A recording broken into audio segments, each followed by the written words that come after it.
Hey guys, welcome to Games Per Second, and today we're going to be ranking the Assassin's Creed games.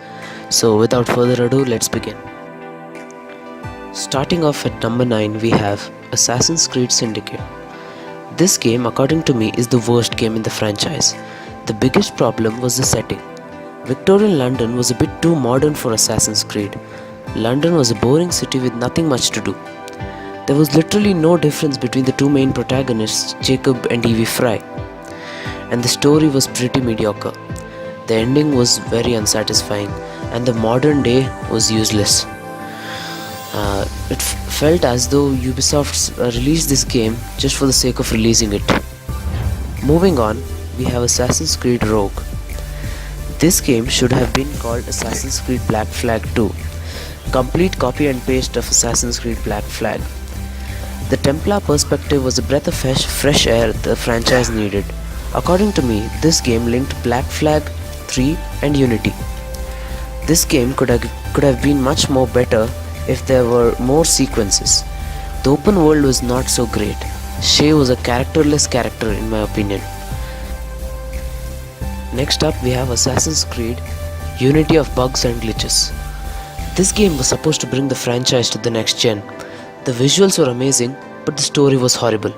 At launch, this game was a curse to all the fans worldwide. But the reason why I put this so high on the list is because the game was good. It was a good game if you ignore the frame rate issues, bugs, glitches, pop-ins, crashes, and horrible story.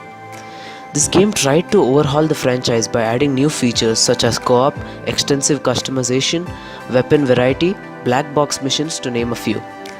I liked Paris and French Revolution theme. Almost half of the features of this game didn't work, for example, stealth. Next up we have Assassin's Creed 1. This game set up the franchise we know and love today. It had a decent storyline, great protagonist, and it made us feel like a real assassin, stalking, finding information about the target, and eventually going for the kill.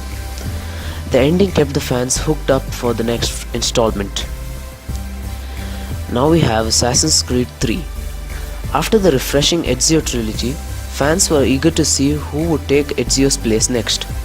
Assassin's Creed 3 was a great game in my opinion.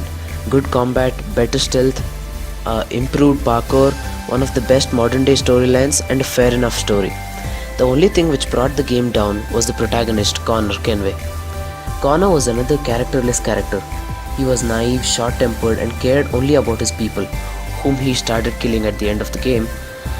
Hatham would have been a much better protagonist than this douchebag, and not to mention the most anticlimactic ending of the game. Next up we have Assassin's Creed Revelations. Assassin's Creed Revelations did a great job concluding Ezio's story. It had a good story, new and improved features from the previous games, and it also tied the stories of Altair and Ezio. The Hook Blade was a fine addition to the game. Each and every character in the game was well written. The action sequences were fun to play with as well. Now let's move on to the top 3. At number 3, we have Assassin's Creed Brotherhood. This game continued the story of the much beloved Ezio and friends. Rome was a beautiful setting and Cesare was a good villain. Gameplay was the same as AC2, combat was a bit more refined. I didn't like the story much, but side objectives is where Assassin's Creed Brotherhood shines. They were fun and enjoyable. It was also good to see Leonardo again. The modern day storyline was at its best then. This game is also known to introduce the Brotherhood system, which everyone misses now and which was discontinued after Assassin's Creed 3. Also, this game was the first to introduce the excellent multiplayer system, which was PvP, player versus player. At number 2, we have Assassin's Creed 2. This game introduced Ezio, one of the most charismatic characters of all time. Unlike the previous game, AC2 started off as a normal game without convoluted story elements. Ezio was much more relatable, and the story was fantastic, including side characters. Each and every character played an important role in the game, and the best change from the previous game was that Ezio could swim. Yeah. This game drastically changed the franchise, and some of the features of AC2 are still present in recent games, such as poison blades and darts, dual hidden blades, air assassination, haystack, and ledge assassinations. That's it for AC2. Now, moving on to the top, Assassin's Creed 4 Black Flag. Assassin's Creed 4 brought back the fans who were disappointed with Assassin's Creed 3.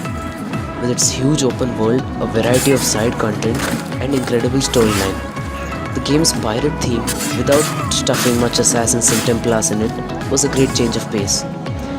Edward was a great character and his thirst for money was much more believable than a Native American who wanted to save his people. This game had great side characters like Blackbeard, Mary Reed, Ben Hornigold, a nameless guy wandering around in an office to name a few. This game got the naval combat right and it was fun to explore the Caribbean. And that's it. Ranking the Assassin's Creed games. Do remember that it's all my opinion. Remember to comment down in the comment section below whether you agree or disagree. That's it from me. See you all next time. Bye.